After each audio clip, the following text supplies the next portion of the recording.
Bonjour à tous et bonne année 2026. Avec une pensée particulière pour les habitants des Tours Plein-Ciel, toujours mobilisés plus que jamais contre l'entreprise de spoliation institutionnelle Ville de Mulhouse & Co.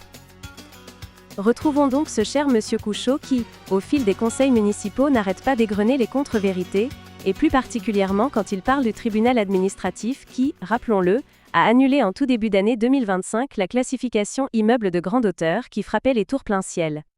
Et de ce fait 26, des 29 mesures de sécurité ont été abandonnées, et ça monsieur Couchot refuse de l'admettre. Il fait comme si ce jugement n'existait pas, argumentant sur le fait que le tribunal administratif ne dit rien du risque. Écoutons-le attentivement. Je vais à nouveau rappeler quelques éléments. Le premier, c'est que le tribunal administratif n'est pas compétent en matière de sécurité. Le tribunal administratif n'est pas compétent en matière de sécurité, il a statué sur la conformité normative, pas sur la capacité réelle d'un bâtiment à garantir la sécurité en cas d'incendie. Confondre les deux, c'est tromper les habitants. C'est tromper les habitants. C'est tromper les habitants. Et pourtant, quand on reprend les attendus du jugement du tribunal administratif du 7 janvier 2025, on y lit. Il ne résulte pas de l'instruction que les immeubles Plein-Ciel 1 et 2 présentaient un danger imminent.